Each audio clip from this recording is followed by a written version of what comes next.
மூகம்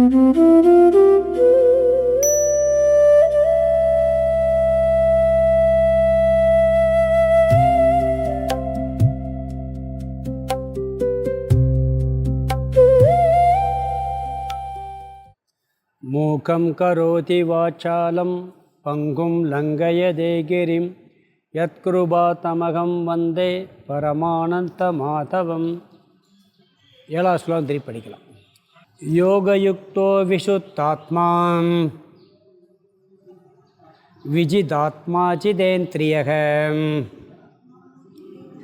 சர்வபோதாத்மபோதாத்மா குர்வன்னபி ந லிப்யதே. யோகயுக்தோ விஷுத்தாத்மா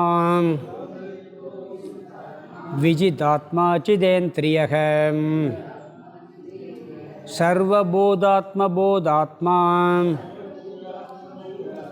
குர்வன்னபி ந லிப்யதே. இந்த 7வது ஸ்லோகத்தில் ஒவ்வொரு ஸ்டெப்பாக சொல்கிறார். கர்மயோகத்திலேருந்து ஆரம்பித்து நம்ம என்ன பலன் அடைகிறோம், மோட்சம் வரைக்கும் உள்ள சாதனைகளை படிப்படியாக சொல்கிறாரு. இதில் நம்ம ஏற்கனவே பார்த்துட்டோம். கர்மயோகியானவன் யோக யுக்தக, கர்மயோகத்தில் இருப்பவன் விஷுத்தாத்மா மன தூய்மை அடைகின்றான். கர்மயோகத்தில் அவனுக்கு முதல்ல கிடைக்கிறது என்ன? மன தூய்மை. அவனுக்கு மோகமெல்லாம் நீங்குகின்றது. மன தூய்மைன்னா இங்கே மோக வசப்பட்டதிலிருந்து விடுதலை அடைகின்றான். எது லட்சியம் எது சாதனைங்கிறதெல்லாம் தெரிஞ்சுக்கிட்டு அதில் ஈடுபட ஆரம்பிச்சிருவான். பிறகு விஜிதாத்மா உடலை தன் வசத்தில் வைத்து கொள்வான். உடல் அவன் வசம் ஆயிரும், இவன் உடல் வசத்துக்கு போக மாட்டான். பிறகு சிதேந்திரியக இந்திரியத்தை வென்றவனாக ஆகிவிடுகின்றான். இந்திரியங்கள் எல்லாம் இவனுடைய கட்டுப்பாட்டுக்குள் வந்துவிடும். இதெல்லாம் பண்ண உடனே ஞான யோகத்துக்குள்ளே வந்துடுறான். அங்கே வந்த உடனே சர்வபூதாத்ம போதாத்மா எல்லா ஜீவராசிகளுடைய அனைத்து ஜீவராசிகளுடைய பிரம்மா முதல் எறும்பு வரைக்கும் எல்லா ஜீவராசிகள் இருக்குது. அதுக்குள்ளே என்ன இருக்குன்னா அங்கே இருக்கக்கூடிய ஆத்மாவும் தன்னுடைய ஆத்மாதான் அப்படிங்கிற அறிவு இவனுக்கு ஏற்படுகிறது. இது ஞானம். இந்த சர்வபூதாத்மா போதாத்மாங்கிறத சர்வபோதக ஆத்மபோதக ஆத்மான்னு பிரிக்கணும். சர்வபோதக ஆத்மபோதக ஆத்மா அப்படின்னா, சர்வபோதகன்னா எல்லா ஜீவராசிகளுடைய, ஆத்மபோதகன்னா ஆத்மாவாக, இங்கே ஆத்மனா ஆகியிருப்பான். எல்லா ஜீவராசிகளுடைய ஆத்மாவாகவே இவன் ஆகிவிடுகின்றான். இது கடைசி, இது கொஞ்சம் புரியாது. ஏன்னா இது தத்துவம் வேதாந்தத்தில் முடிச்சு கடைசியாக வரக்கூடியது.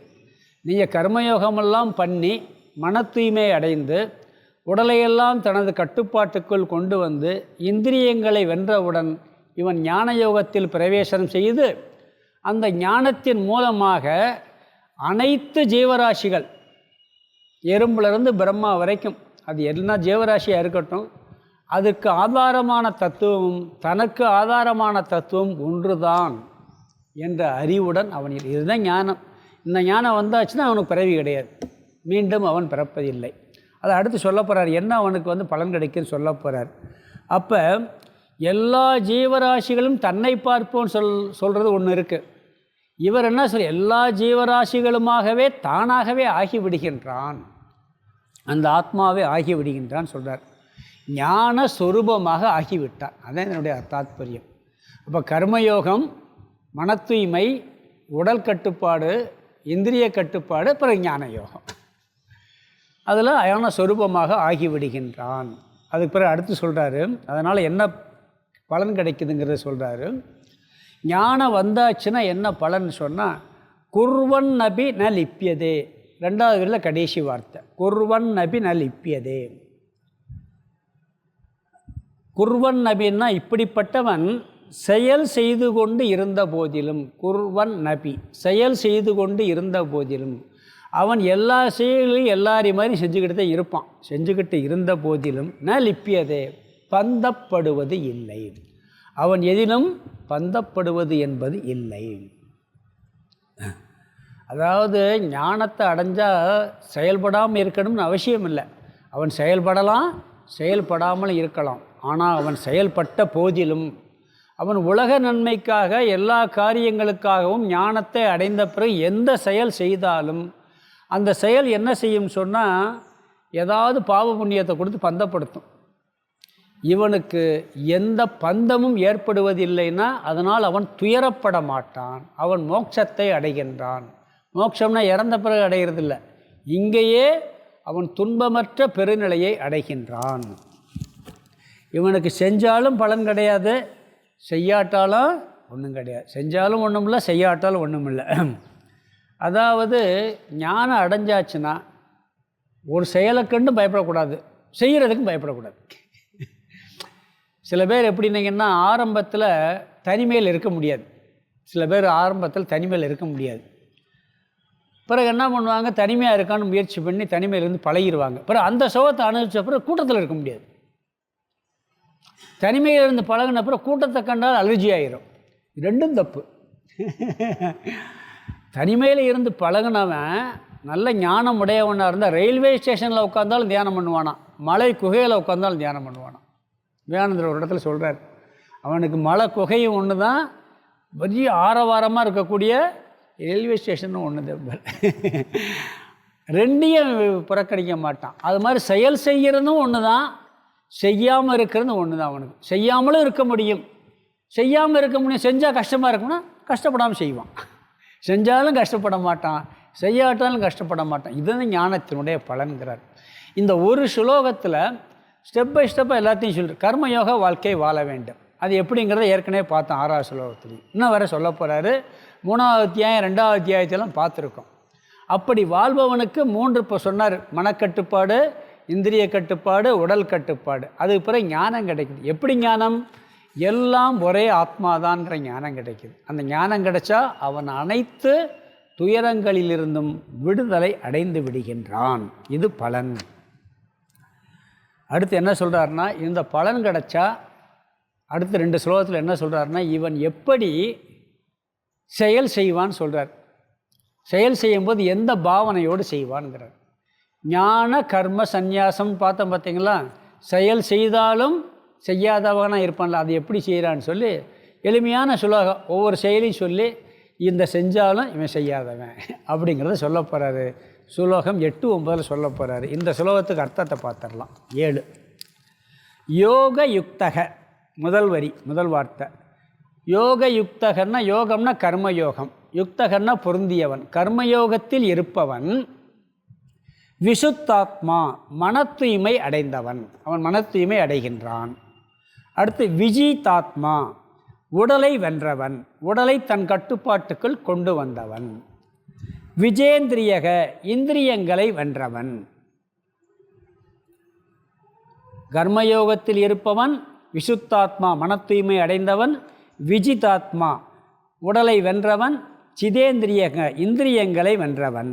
அடுத்தது சர்வபூதாத்ம பூதாத்மா, அனைத்து ஜீவராசிகளுடைய ஆத்மாவாக ஆகியிருப்பவன், அல்லது அனைத்து ஜீவராசிகளுடைய ஆத்மாவையும் தன் ஆத்மாவாக பார்ப்பவன் அர்த்தம்.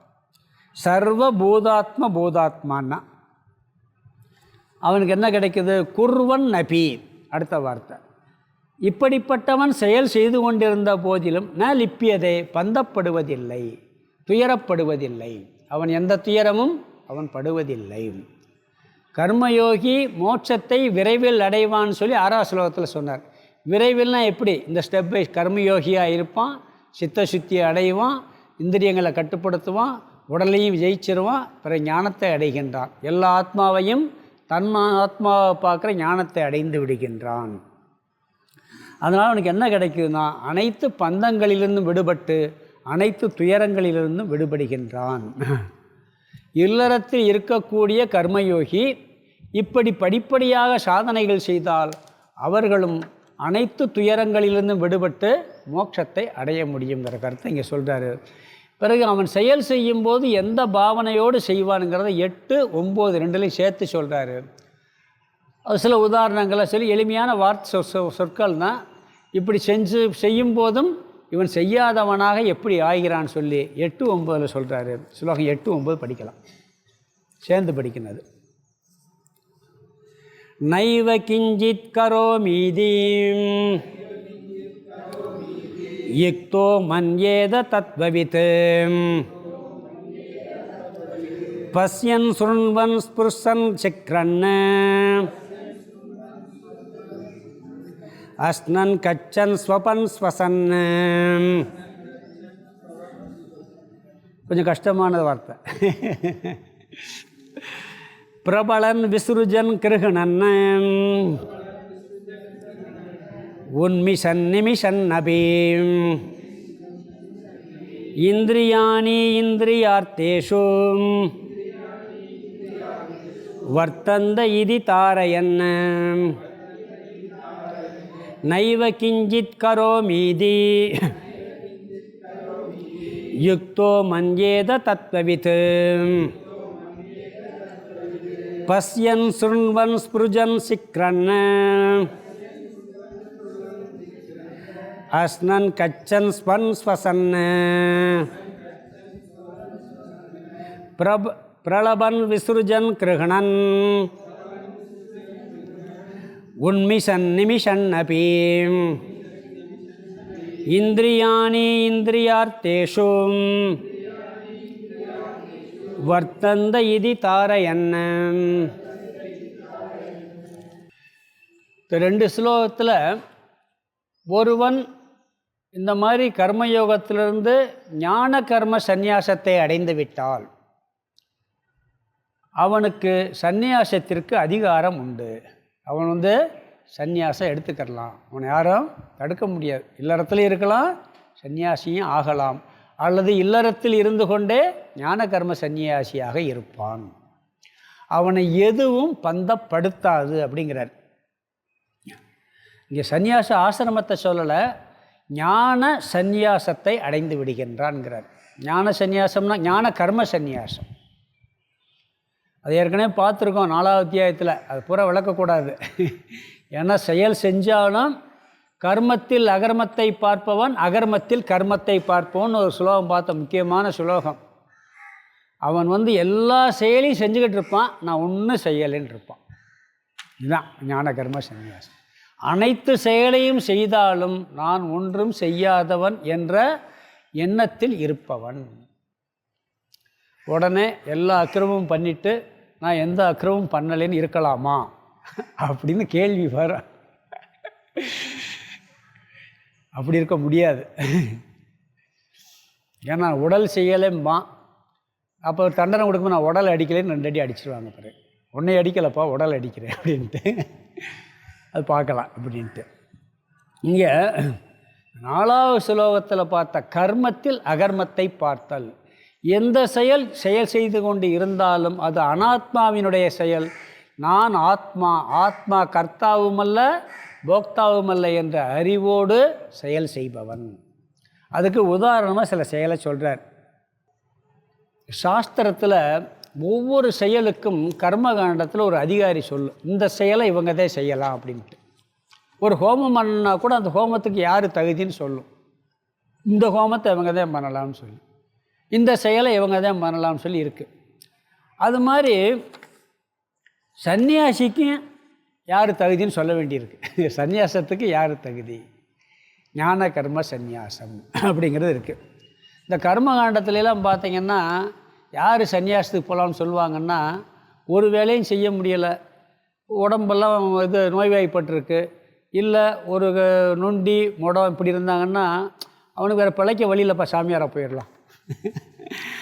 அப்படி சில பேர் சொல்கிற பழக்கம் அந்த கர்மகாண்டத்தில் சொல்லுவாங்களாம். இங்கே அப்படி இல்லை, எப்பொழுதும் சந்நியாசம் எடுத்துக்கொள்ளலாம். கர்மகாண்டத்தில் பார்த்திங்கன்னா சந்நியாசத்துக்கு இப்படிப்பட்டாலும் போகலான்னு சொல்லி சில பேர் அந்த கர்மகாண்டிகள்லாம் சொல்கிறது உண்டு.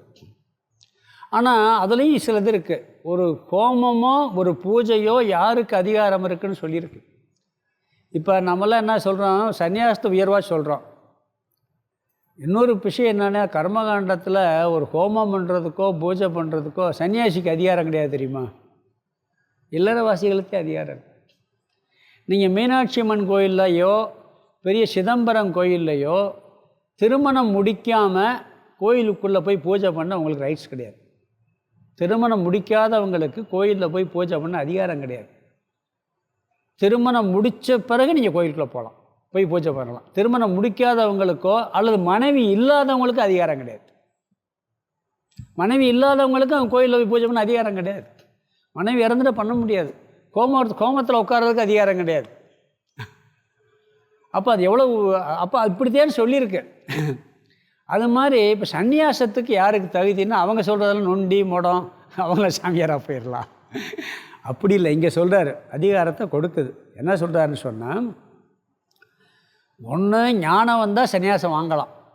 அவர் சன்னியாசம் வாங்கலாம், வாங்காமல் இருக்கலாம். அவரை தடுக்கிறதுக்கு யாருக்கு ரைட்ஸ் கிடையாதான். நல்ல தத்துவ ஞானத்தில் ஒருத்தர் நல்ல நிஷ்டை அடைஞ்சாச்சுன்னா அவருக்கு கடமையை செய்ய வேண்டும் என்ற கட்டாயம் கிடையாது. செஞ்சாலும் தப்பு கிடையாது, அதிகாரம் இருக்குது. இல்லை, எனக்கு இந்த உலக வாழ்க்கை எனக்கு வேண்டாம், எனக்கு உலகமே தேவையில்லை, நான் ஞானத்தை அடைய வேண்டும், அதற்காக எனக்கு உலக சுகம் தேவையில்லை என்று தீவிரமான வைராக்கியம் ஒருவனுக்கு ஏற்பட்டு விட்டால் அந்த நொடியில் விட்டுட்டு போயிடலாம். சில பேருக்கு 80 வயசில் வருது, சில பேருக்கு 60 வயசில் வருது. புத்தருக்கு ஒரு குழந்தை பிறந்த உடனே வந்துச்சு, தீவிர வைராக்கியம் வந்துச்சு. ஒவ்வொரு யாக்ஞவல்கியருக்கு ஞானம் வந்த பிறகு வந்துச்சு. இந்த தீவிர வைராக்கியம் எப்போ வருதுன்னு சொல்ல முடியாது. அப்படி வந்தாலும் அவருக்கு சந்நியாசத்துக்கு அதிகாரம் உண்டு, அவரை தடுக்கிறதுக்கு யாருக்கும் உரிமை கிடையாதான். இல்லை குடும்பம் இருக்கே அது இருக்கே அது போட்டு போயிடலாமான்னு சொன்னால் அது பகவான் பார்த்துக்குருவாராம், அது வேறு விஷயம். அது தீவிர வைராக்கியம். இல்லை ஞானம் வந்தாச்சுன்னா போகலாம், ஞானம் வந்தால் போகலாம், போகாமலும் இருக்கலாம். அவருக்கு யாரும் போகக்கூடாதுன்னு சொல்லக்கூடாது, இருங்கன்னு சொல்கிறதுக்கு ரைட்ஸ் கிடையாதுன்னு சொல்கிறார் இங்கே. அதனால் இங்கே என்ன சொல்கிறாருன்னு சொன்னால், ஒன்று தீவிர வைராக்கியம் அல்லது ஞானம். யாக்ஞவல்கியர் எப்படி போனார்? ஞானம் வந்த பிறகு போனார். ஞானம் ஞான நிஷ்டைக்காக போனார். பூரண வைராக்கியம் இருந்தாலும் போகலாம், பூரண ஞானம் இருந்தாலும் நாம் சந்நியாசம் எடுத்துக்கொள்ளலாம். ஞான காண்டத்தில் ஒன்றில் மட்டும், ஞானத்திற்கு மட்டும் இவர் தான் தகுதின்னு சொல்கிறதில்ல. எப்படின்னா இந்த வயசில் ஜாதியில் எந்த வித்தியாசமும் கிடையாது. ஆனால் கர்ம காண்டத்தில் எல்லாத்துக்கும் ஆள் இருக்குது. இவர் இதைத்தான் பண்ணணும். வேதம் படிக்கிறது கூட பார்த்திங்கன்னா வியாசர் என்ன பண்ணிட்டார், 4 வேதத்தை பிரித்து நீங்களாம் ரிக்வேதத்தை முதல்ல 4 வேதத்தை படிக்கலாம், உங்கள் டியூட்டி ரிக்வேதம் தான், அடுத்து யஜுர்வேதத்துக்கு போகலாம். அதை படிக்காமல் போகக்கூடாது. ரிக்கு யஜுர் பிரித்து இவங்களுக்கு இதேன்னு பிரிச்சிருக்காரு. ஆண்கள் செய்ய வேண்டிய வேலை என்ன, பெண்கள் செய்ய வேண்டிய வேலை என்ன, என்ன வர்ணத்தார் இதத்தையும் செய்யணும்னு இருக்குது, இந்த வயசில் இதை செய்யணும்னு இருக்குது. ஆனால் ஞானம்னு வந்தாச்சுன்னா வயசு ஜாதி மதம் எதுவும் கிடையாது. அங்கே ஞானத்துக்குன்னு போயாச்சுன்னு சொன்னால் அங்கே எந்த பேதமும் இல்லை. ஒன்றே ஒன்று, வைராக்கியம் வரணும். ஒரே தகுதி என்ன? பூரண வைராக்கியம். சன்னியாசத்துக்கு போகணும்னா இல்லைன்னு சொன்னால் ஞானம் வந்தால் போகலாம். மற்றதுக்கெல்லாம் இது உண்டு, தகுதி உண்டு. இவங்க இதைத்தையும் செய்யலாம், இவங்க இதை செய்யக்கூடாதுன்னெலாம் இருக்குது. இதுக்கு மட்டும் அந்த இது கிடையவே. ஒன்று பூரண வைராக்கியம் அல்லது ஞானம், இது 2 இருந்தால் சந்நியாசம் போகலாம். இப்படி பட்ட ஞானம் இருக்கிறவன் ஒரு வேளை இந்த உலகத்தில் செயல்பட்டுக்கிட்டு இருந்தால் அவன் என்ன நினைப்பான்னு சொல்லி வரிசையாக லிஸ்ட்டு போட்டு சொல்கிறார் இங்கே. அவன் எப்படி நினைப்பான்? செயல் செய்யும் பொழுதும் எந்த செயல் செய்து கொண்டிருந்தாலும் நான் செய்யவில்லை, இந்திரியங்கள் இந்திரிய விஷயங்களில் செயல்படுகிறது நினைப்பானா. இந்திரியங்கள் இந்திரிய விஷயங்களில் செயல்படுகிறது. நம்ம முன்னாடி ஒரு இடத்துல பார்த்தோம், குணங்கள் குணங்களில் செயல்படுகிறது அப்படின்னு சொல்லுவான். இந்த தத்துவமெல்லாம் கொஞ்சம் படித்து திருப்பி ஞாபகப்படுத்துகிறேன். தத்துவம் சொன்னாலே கொஞ்சம் கஷ்டமாயிரும் எல்லாத்துக்கும். ஏன்னா அதாவது இந்த உடம்பு எதுலேருந்து வந்துச்சுன்னா பஞ்சபூதத்துலேருந்து வந்துச்சு. இது பஞ்சபூதம். நம்ம விவகாரம் பண்ணுறது பஞ்சபூதம், விவகாரம் பண்ணக்கூடிய ஆளும் பஞ்சபூதம். அப்போ இதுவும் பஞ்சபூதத்தில் செயல்பட்டுக்கிட்டு இருக்கு. நாம் பஞ்சபூதத்துக்கு ஆதாரமான உணர்வு தத்துவம் நான் செய்கிறது இல்லைன்னு இருப்பான். அதுக்கு இன்னொரு இடத்துல பார்த்தோம், மாயை தான் இது எல்லாமே. அதில் 3 குணங்கள் இருக்குது. 3 குணங்கள்லேருந்து இந்த உலகமெல்லாம் வந்திருக்கு. இந்த உடம்பு எப்படி வந்துச்சு? மனசெல்லாம் அதே மாயையிலேருந்து 3 குணங்களில் வந்துச்சு. அதில் சொல்லுவாங்க, நான் ஞானி நினப்பானா 3 குணங்களில் 3 குணங்கள் செயல்படுகிறது, நான் ஒன்றையும் செய்யவில்லை அப்படின்னு நினப்பான். அதே மாதிரி இந்திரியங்கள் இது, கண்ணு இந்திரியம், கண்ணுக்கு இந்திரிய விஷயம் இந்த வர்ணம். காது இந்திரியம், காதுங்கிற இந்திரியத்துக்கு விஷயம் சப்தம், இசை, மியூசிக்கு, டான்ஸர் பார்க்குறோம். டான்ஸ் எல்லாம் கண்ணுக்கு, இசையெல்லாம் காதுக்கு. அது இந்திரிய விஷயம், இது இந்திரியம். இந்திரியங்கள் இந்திரிய விஷயங்களில் போய்கொண்டிருக்கிறது, நான் ஒன்றையும் செய்யவில்லை என்று பானாயினான். இந்த எண்ணம் இவனுக்கு தத்துவம் தெரிந்ததால் ஆழமாக பதிந்துவிடும் அப்படிங்கிறார். நான் செய்தாலும் எதையும் செய்யாதவன், அப்படிப்பட்டவனுக்கு முழு அதிகாரம் இருக்கின்றது. என்ன சொல்கிறான்னு சொன்னாங்க, அவன் செயல்பட்டாலும் செயல்படாதவனாக இருக்கின்றான். ஏன்னா ஞானி செயல்படுவதே இல்லைன்னு சொல்லியிருக்கு. எந்த அடிப்படையில் சொல்லியிருக்குன்னா, அவன் ஆத்மான்னு நினைக்கிறான். ஆத்மா என்னைக்கும் செயல்படாது, அந்த திருஷ்டியில் சொல்லப்பட்டிருக்கு. இவன் தன்னை ஆத்மாவாக நினைப்பதால் உடல் செயல்பட்டாலும் தான் செயல்படாததாக நினைப்பான். இந்திரியங்கள் மனங்கள் செயல்படுகிறது, அதற்கு ஆதாரமான ஆத்மாதான் நான் என்பதால் இவன் செயல்படாததாகவே நினைப்பான் ஞானி அப்படிங்கிறார்.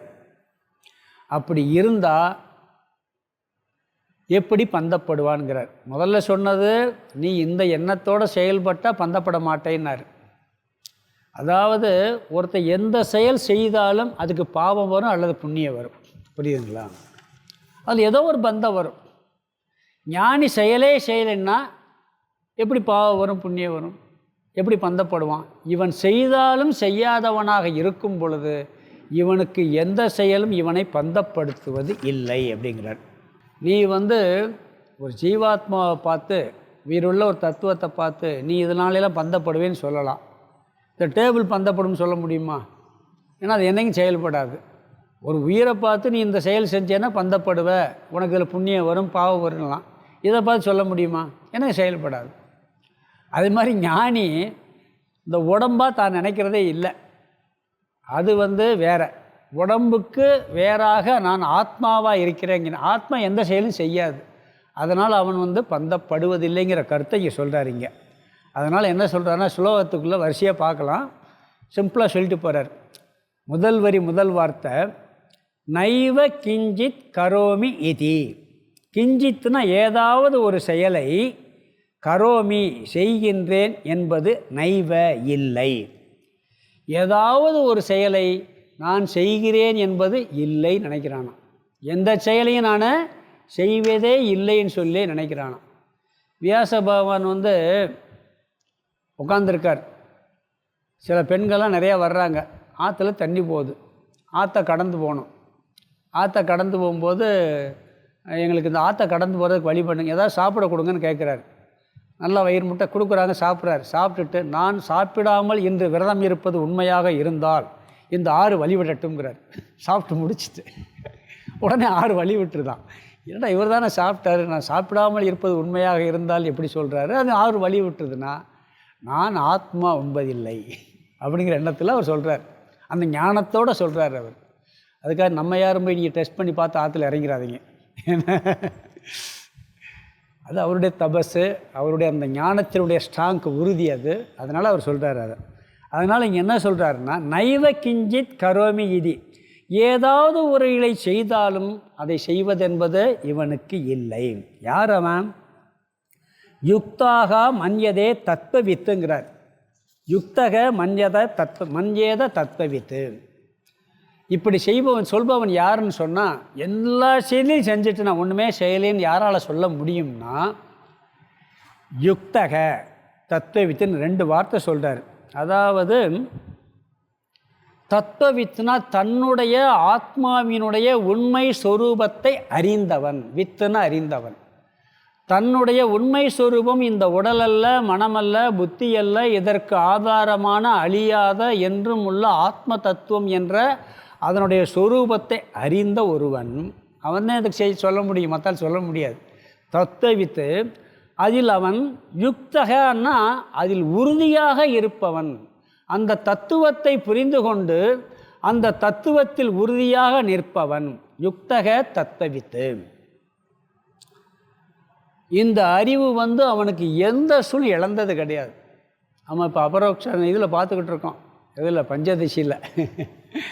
பஞ்சதசியில் அந்த ஞானம் அபரோக்ஷ ஞானம் திட அபரோக்ஷ ஞானமாக எப்படி மாறணும்னு பார்த்துக்கிட்டு இருக்கோம். அப்படி திடமான இந்த ஞானத்தை பெற்றவன், தான் ஆத்மஸ்வரூபம் என்ற ஞானத்தை பெற்றவன், அதில் உறுதியாக இருப்பவன். நம்மளுக்கெல்லாம் எப்படின்னா ஒரு அறிவு வரும், அதில் ஸ்ட்ராங்காக இருக்காது. இதோ இங்கே கேட்ட விஷயமே இந்த கேட்டத்தானோன்னு மறந்து போயிடும். அப்படி இல்லாமல் உறுதியாக இருப்பவன், அந்த அறிவு வெளியே செதறாமல் அதிலேயே மன ஒருமுகப்பாடாக இருக்கிறத சோதிக்கிறதுக்கு தான் ஜனகருக்கு ஒரு டெஸ்ட் வச்சார். இவர் சுகருக்கு தெரியுமில்ல, அது கேட்டிருக்கீங்கள. அதாவது ஜனக மகாராஜா சுகர் வியாசருடைய புத்திரர். சுகரை படிக்கிறதுக்கு ஜனகர்கிட்ட அனுப்புகிறார். ஜனகர் கிரகஸ்தர். தத்துவத்தை போய் நீ ஜனகர்கிட்ட தெரிஞ்சுவான்னு சொல்லி அவர் அனுப்புகிறார். சுகருக்கு உண்மையிலே அந்த மனம் சிதறாமல் அந்த உறுதியான ஒருமுகப்பாடு இருக்கிறதான்னு டெஸ்ட் பண்ணுறதுக்கு என்ன பண்ணுறாரு, அந்த அரண்மனையில் ஒரு இடத்துல மியூசிக் நடந்துக்கிட்டு இருக்கும், ஒரு பக்கம் பரதநாட்டியம் நடந்துக்கிட்டு இருக்கும், ஒரு பக்கம் நிறைய உணவுகள்லாம் நல்லா பரிமாறி சாப்பிட்டுக்கிட்டு இருப்பாங்க. அப்படி ஒரு பெரிய கேளிக்கைகள் நடந்துக்கிட்டு இருக்க ஒரு மண்டபத்தில் நல்லா எண்ணெயில் ஒரு கப் நிறைய எண்ணெயை கொடுத்து, இதை எண்ணெயை ஒரு பொட்டு கூட சிந்தாமல் இந்த கால் புற சுற்றிவான்னு சொல்கிறார். அவர் ஒரு பொட்டு சிந்தாமல் கொண்டு வந்துடுறார். ஏன்னா எண்ணம் புற எங்கே இருக்குது, அந்த வெளியே செதறலை, அந்த உலக விஷயங்களில் செதறவே இல்லை. அப்படி அதில் பொருந்தியவன் இவன், தத்துவத்தில் பொருந்தியவன். அதாவது மன ஒருமுகப்பாடு இருந்தால் எல்லாத்தையும் சாதிக்க முடியும். இவனுக்கு தத்துவத்தில் ஒருமுகப்பாடு. சின்மயானந்தர் ஒரு இடத்துல சொல்கிறார், ஞானத்துக்கே அந்த லட்சியத்தில் ஒரே குறி இருக்கணுமா, இருந்தால் ஞானத்தை அடைஞ்சிருவானா. அதுக்கு ஒரு கதை சொல்லியிருந்தார். அதாவது ஒரு நாட்டு அரசன்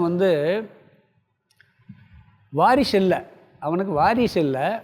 அவன் என்ன பண்ணுறான், வாரிசை தேர்ந்தெடுக்க வேண்டிய வயசாக ஆகிக்கிட்டு இருக்கு. எல்லோரும் சொல்கிறாங்க இந்த நேரத்தில் நீங்கள் நல்ல வாரிசை தேர்ந்தெடுங்கன்னு சொல்லி. அவன் என்ன பண்ணுறாரு, அப்போ அதுக்கு நான் ஏற்பாடு பண்ணுறேன்னு சொல்லி ஒரு பெரிய அந்த நகரத்துக்கு அப்பால் ஒரு பெரிய ஒரு ஒரு ஒரு மைல் சுற்றளவில் ஒரு பெரிய இதை அமைச்சு அங்கே நிறைய நிகழ்ச்சிகள் ஏற்பாடு பண்ணுறார். அங்கே ஒரு கோயிலும் கட்டியிருக்கார். அங்கே டான்ஸு, நாடகம், நாட்டியம், கலை நிகழ்ச்சிகள், நல்ல விதவிதமான உணவுகள், இப்படி எல்லாம் அங்கே கிடைக்கும். போனால் நீங்கள் போய் ஏதாவது போனீங்கன்னா அப்படியே ஒவ்வொரு விஷயம் நம்மளை ஈர்க்கும். அப்படி வச்சு அந்த இதுக்குள்ளே ஒரு 10 நாள் அங்கே நிகழ்ச்சி நடக்கும். அதுக்குள்ளே நானும் இருப்பேன்.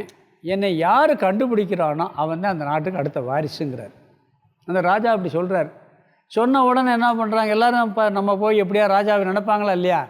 அப்போ இப்படியே தேடி பார்க்குறாங்க. ஒரு நாடகத்தில் யாராவது இருக்கான்னு பார்த்தா நாடக நிகழ்ச்சி அவன் எழுத்துறவும் இல்லை. ஒரு நாட்டியத்துக்கு போனால் அங்கே ராஜா இருப்பான்னு இப்படியே பார்ப்பானா, அந்த நாட்டிய நிகழ்ச்சி அவனை எழுத்துரும். ஒரு உணவு கூடத்துக்குள்ளே போய் இருக்காரான்னு தேனா உணவினுடைய வாசனையை அவனை உள்ளே எழுத்துரும். சரி, எல்லோரும் என்ன பண்ணுவான், தேட போய் அந்தந்த இன்பங்களில் போய் விழுந்துக்கிட்டு ராஜாவை தேடுறதே விட்டுருவான். முடியறதில்லை. ஏன்னா அவ்வளவு ஒரு கேளிக்கை கூத்துகள் நடந்துக்கிட்டு இருக்கு. ஒரு இளைஞன் வர்றான். அவனும் பார்க்குறான், பார்க்குறான். அதில் ஒன்றும் கிடைக்கல. கோயிலுக்கு போகிறாங்க. கோயிலில் இருக்க சிற்பங்கள்லாம் அற்புதமாக இருக்குது. அந்த சாமியுடைய அலங்காரம் அதில் போய் மூழ்கிடுறாங்க. அங்கேயும் போனாலும் அங்கே ஒருத்தரைக்கு பார்க்க முடியலை. இவனும் போகிறான்.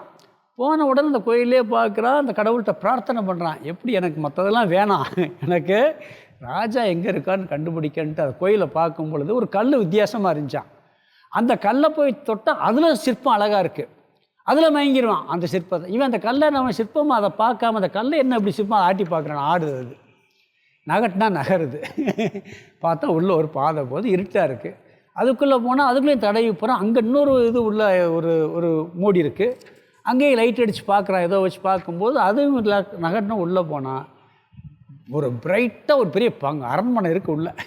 அதுக்குள்ளே அந்த சுரங்க பாதைக்குள்ளே அங்கே போனால் ராஜா சிம்மாசனத்தில் உட்காந்துருக்காராம். அப்போ இவனுடைய எண்ணம் பூரா அந்த ராஜாவை பார்க்க வேண்டும் என்ற எண்ணத்தை தவிர வேறு எண்ணமெல்லாம் விட்டு உள்ளே போயிட்டான். அங்கே யுக்தாக பொருந்திருச்சு அவனுக்கு. அது மாதிரி இந்த பொதுவாக ஆன்மீகத்துக்குள்ளே வர்றதுக்கே மற்ற விஷயங்கள் மேலோட்டமாக இருந்து இதில் உள்ளே வந்தால் ஈஸியாக அடைஞ்சிருவான். இவன் இந்த தத்துவத்தை புரிந்தவன், தன்னுடைய ஆத்மஸ்வரூபத்தில் நிலை பெற்றவன், அப்படி அதில் உறுதியாக இருப்பாங்கிறார். மற்ற விஷயங்கள் இல்லாமல் அவன் எந்த செயல் செய்தாலும் பாதிப்பதில்லை அப்படிங்கிறதுக்கு அடுத்து வரிசையாக லிஸ்ட்டை சொல்கிறார். இங்கே என்ன சொல்கிறாருன்னு சொன்னால், அவனுக்கு பேர் சுருக்கமாக பிரம்மனிஷ்டன்னு சொல்கிறான். பிரம்ம தத்துவத்தில் நிலை பெற்ற இந்த ஞானியானவன் மன்யேத சிந்திக்கிறான். எப்படி சிந்திக்கிறான்னு சொன்னால், ஏதாவது என்ன செயல் செய்தாலும் எந்த செயலும் செய்தவன் இல்லை அப்படின்னு சொல்லி அவன் நினைக்கின்றான், எதையும் செய்யவில்லை என்று நினைக்கிறான்னு சொல்லி உதாரணமாக வரிசையாக சொல்கிறார். அதுதான் இந்த சுலோகம். வரிசையாக ஒவ்வொரு வார்த்தையாக பார்த்துடலாம். என்ன சொல்கிறாருன்னு சொன்னால், ஃபஸ்ட்டு 8வது ஸ்லோகத்தில் 2வது வரியிலேருந்து சொல்கிறார். முதல் வரியில் அவன் எந்த செயல் செய்தாலும் நான் ஒன்றையும் செய்யவில்லை என்று நினைப்பவன் யார்? யுக்தக தத்துவவித்து, தத்துவவித்து விஷயத்தில் பொருந்தியவன். மண் ஏதை நினைக்கின்றான்.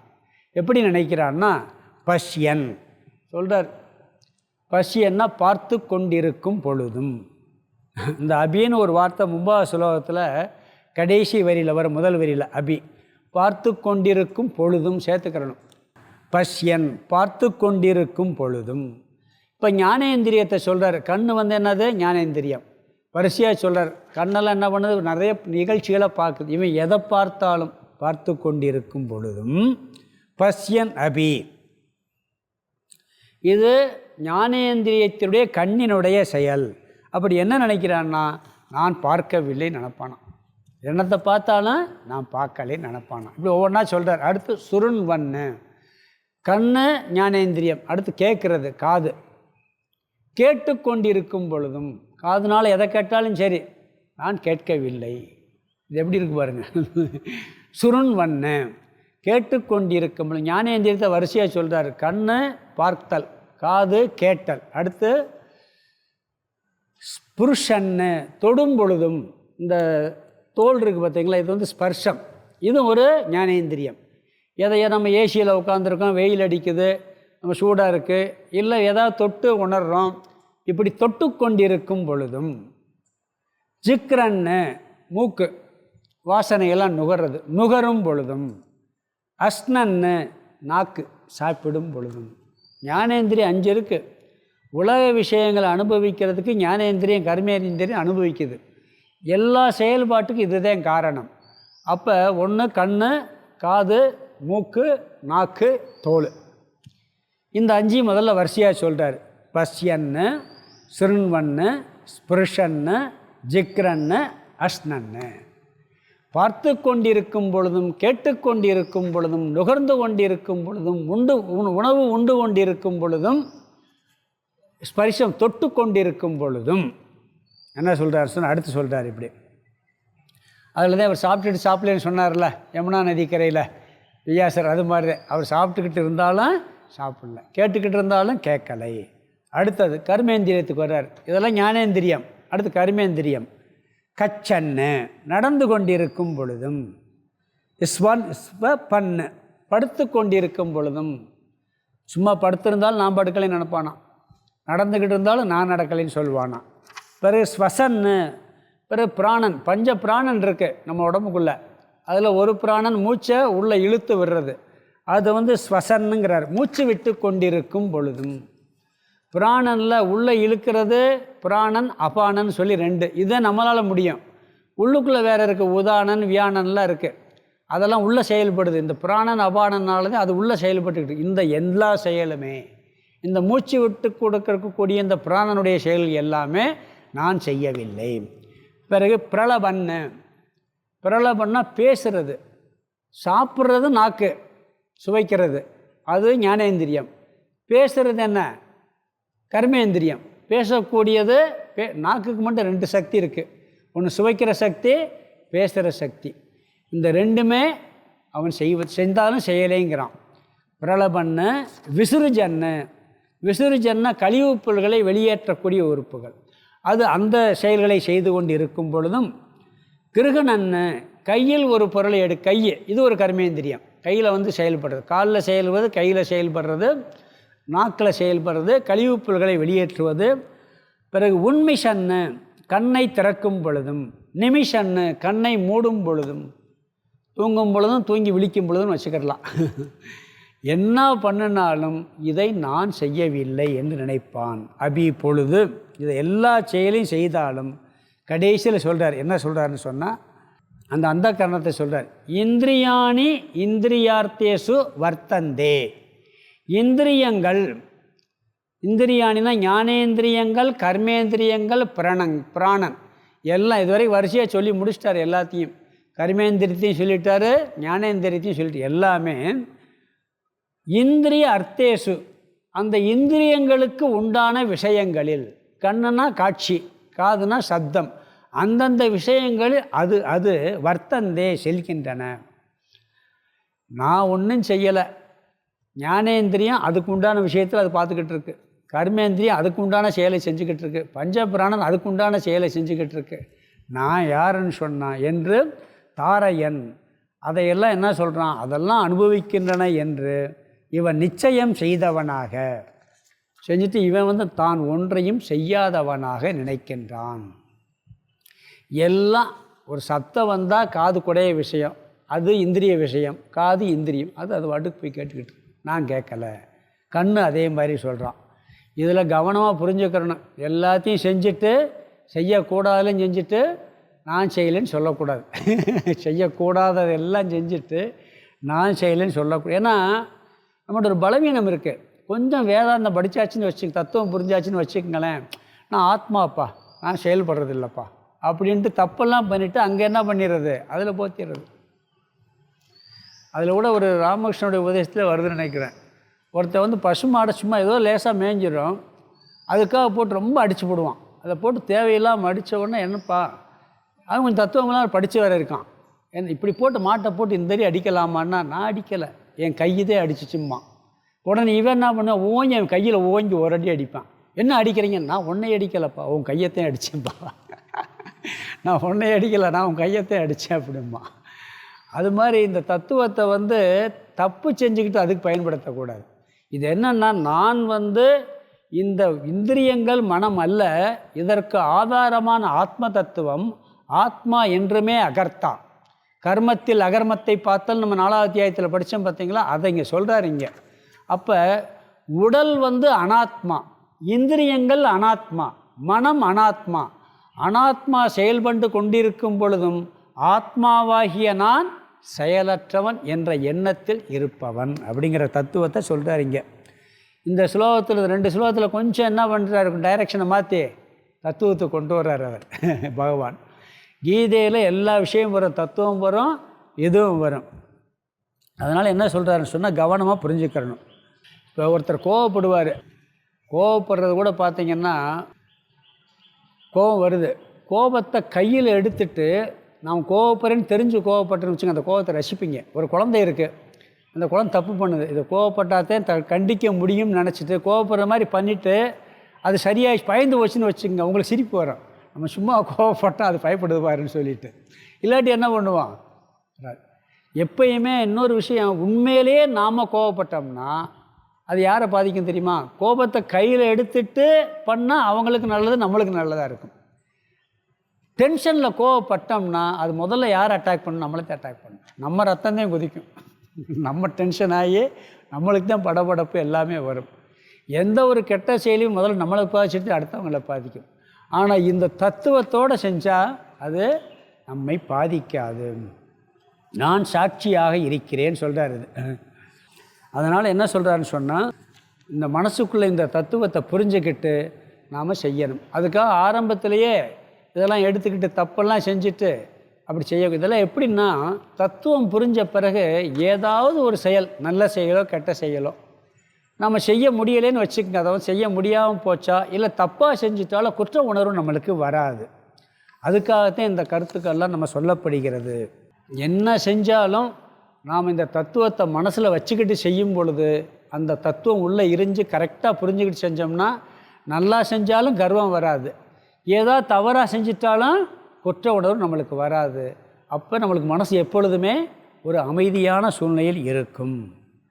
இதில் இன்னொரு கருத்து இருக்குது. எப்படின்னு சொன்னீங்கன்னா, இதெல்லாம் பகவான் உச்சகட்ட நிலையில்னு சொல்கிறாரு.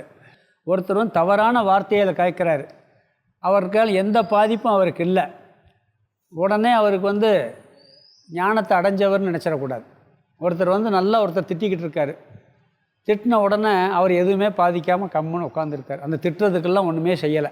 ஒருத்தர் ஒருத்தர் திட்டுறாரு, திட்டும்போது அவர் என்ன பண்ணார், நான் கேட்டும் கேட்காதவன் அப்படி இருக்காருன்னு வச்சுக்கங்களேன். உடனே அவருக்கு ஞானம் வந்துருச்சு நினைக்கக்கூடாது, மலுமட்டையாக இருக்கலாம். ஆரம்பத்தில் கேட்ட ரோஷம் வரணும். உண்மையிலே பார்த்தீங்கன்னா தத்துவத்தை புரிஞ்சுக்கிட்டு அப்படி இருக்கு. சில பேர் பாருங்கள், என்ன திட்டினாலும் சரி உள்ளுக்குள்ளே கொதிக்கும், வெளியே அமைதியாக இருப்பார். இது அப்போ அவரை ஞானியை நம்ம நினச்சி கடை போட்டுறக்கூடாது, உள்ளுக்குள்ளே அதை பாதிக்கக்கூடாது. அப்படி இருந்தால் தான் ஞானம், இல்லைன்னா அது ஞானம் இல்லை. இது இந்த 8, 9 இந்த கருத்தை சொல்லியிருக்கார். ஸ்லோகத்துக்கு அர்த்தத்தை பார்த்துடலாம். எளிமையான ஸ்லோகம் தான். இந்த முதல் வரி கடைசி வார்த்தை 8வது ஸ்லோகத்தில் யுக்தே ஏதோ தத்துவவித்து. தத்துவவித்துனா ஆத்மாவின் யதார்த்த ஸ்வரூபத்தை அறிந்த தத்துவ ஞானி. யுக்தே அந்த அறிவில் நிலை பெற்றவன்.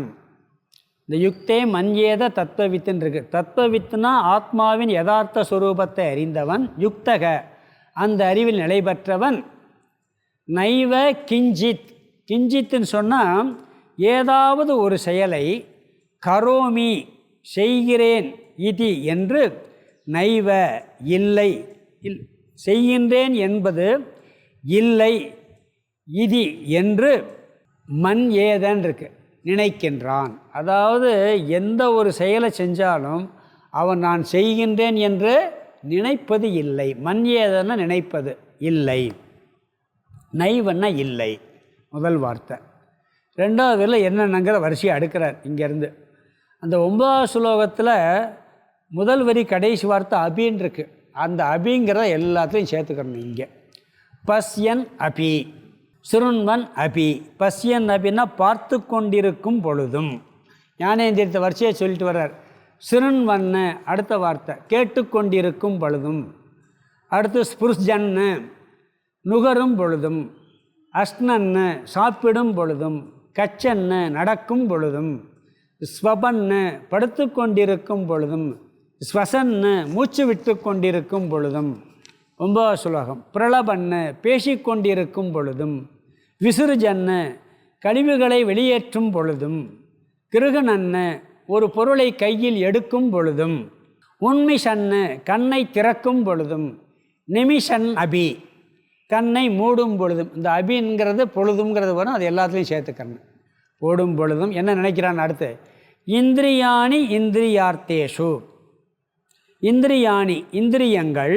இந்திரியார்த்தேஷு அந்தந்த இந்திரிய விஷயங்களில். இந்திரியாணின்னா ஞானேந்திரியங்கள், கர்மேந்திரியங்கள், பிராணன் எல்லாத்தையும் வரிசையாக சொல்லிட்டார். இவை எல்லாமே இந்திரிய அர்த்தேஷு அதனுடைய விஷயங்களில், இந்திரிய விஷயங்களில் வர்த்தந்த செல்கின்றன. இதி தாரையன்னு என்று நிச்சயம் செய்தவனாக. அவன் எப்படி நினைக்கிறானா, இப்படி நிச்சயம் செய்தவனாக மன்யேதே நினைக்கின்றான். அந்த கிஞ்சித் கரோமி நைவன் முதல் ஸ்லோகத்தில் சொன்னார். இப்படி எல்லாத்தையும் செஞ்சுட்டு என்ன பண்ணுறான், நான் எதையும் செய்யாதவன் என்று நிச்சயம் செய்தவனாக நினைக்கின்றான். இதி மன்யேதே நினைக்கின்றான். 8, 9 இதை சொல்லிட்டாரு. இனி 10வது ஸ்லோகம். இந்த 10, 11, 12 இந்த 3 ஸ்லோகத்தில் என்ன பண்ணுறாருன்னு சொன்னால், இந்த 2வது அத்தியாயத்தில் 3வது அத்தியாயத்தில் கர்மயோகத்தெல்லாம் சொல்லியிருக்கிறார். அந்த கர்மயோகத்தை சொன்னதை இங்கே அதை ரொம்ப சுருக்கமாக அழகாக தெளிவாக அந்த 3 ஸ்லோகங்களை சொல்கிறார். இங்கே இந்த 3 ஸ்லோகங்களிலும் கர்மயோகத்தை சொல்லுகின்றார். சொல்லிட்டு என்ன சொல்கிறாருன்னா, இந்த ஞானம் யாருக்கு இல்லையோ அவர்களுக்கு சரியாசம் இல்லை. அவங்களுக்கு யாருக்கு அதிகாரம் இருக்குது? இப்போ சொன்னார்ல, இப்படியெல்லாம் இந்த ஞானம் இருந்தால் சன்னியாசம் வாங்கிடலாம், இல்லை ஞான கர்ம சன்னியாசம் இருக்கலாம். அப்படி இல்லாட்டி அவர் என்ன பண்ணணும், கர்மயோகம் தான் பண்ணணும். நான் பார்த்தும் பார்க்காதவன்லாம் சொல்லக்கூடாது, கேட்டும் கேட்காதவன்லாம் சொல்லக்கூடாது. அவர் என்ன பண்ணணும்னா, செயல் செய்யும்போது ஒழுங்காக கர்மயோகத்தில் எப்படி சொல்லியிருக்கோ அப்படித்தான் செயல் செய்யணும். ஞானம் வந்தவன் தான் எல்லா ஆத்மாவையும் தன்னை பார்ப்பவன். தான் ஆத்மஸ்வரூபமாக பார்த்தவன் தான் பார்த்தும் பார்க்காமல் கேட்டும் கேட்காமல் சொல்லணுமே ஒழிய, இந்த ஞானம் வல்லைன்னா அவனுக்கு சந்நியாசத்துக்கோ ஞான கர்ம சந்நியாசத்துக்கோ அதிகாரம் இல்லை. நான் அந்த 3 ஸ்லோகம் சொல்கிறேன், திருப்பி ஞாபகப்படுத்தினேன் உங்களுக்கு. ஏன்னா 2வது அத்தியாயத்தில் 3வது அத்தியாயத்தில் படித்ததெல்லாம் மறந்து போயிருக்கும். அதனால் இந்த 3 ஸ்லோகத்தில் கர்மயோகத்தை பற்றி சொல்கிறேன்னு சொல்லி இந்த கர்மயோகத்தை என்ன சொல்கிறாரு, இந்த 3 ஸ்லோகத்தில் ரொம்ப சுருக்கமாக சொல்ல போகிறார். என்ன சொல்கிறாருன்னு சொன்னால் ஒரு சுருக்கமாக 2-3 வார்த்தைகள் சுருக்கமாக என்ன சொல்கிறாருங்கிறத மட்டும் சொல்லிடுறேன், விரிவாக விளக்கம் பார்க்கலாங்க. கர்மயோகத்தில் ஒரு சுருக்கமாக அந்த 10, 11, 12 என்ன சொல்கிறாருன்னு சொல்லிடுறேன். எல்லா செயல்களையும் இறைவனுக்கு அர்ப்பணித்து விடுவான் அவன், செயல் செய்வதால் வரக்கூடிய பலனில் பற்றில்லாமல் இருப்பான் அப்படின்னு 10வது ஸ்லோகத்தில் சொல்கிறார். அதில் சொல்லிவிட்டு என்ன சொல்வார்னா, தாமரை இலை தண்ணீர் போல் அவன் வாழ்வான்கிறார். தாமரை இலை எங்கே வாழுந்த? தண்ணி இல்லாட்டி தாமரை வாழ முடியுமா? தண்ணி இல்லாட்டி தாமரை வருமா? தண்ணியில் தான் தாமரை இருக்கும், தண்ணியை விட்டு வெளியேறவே முடியாது. ஆனால் இலை என்ன பண்ணுது? அதில் தான் வாழுது, அதில் தான் இருக்குது. ஆனால் ஒட்டுதா? ஒட்டுறதில்லை. அப்படி நீ கர்மயோகம் செய்பவன் 10வது ஸ்லோகத்தில் என்ன சொல்ல போகிறான்னு சொன்னால், நீ எல்லா செயலையும் கடவுளுக்கு அர்ப்பணம் பண்ணி நீ எல்லா செயலையும் செய்ய. நான் பார்த்தும் பார்க்கலைலாம் நீ செய்யாத, நீ எல்லா செயலையும் செய்ய.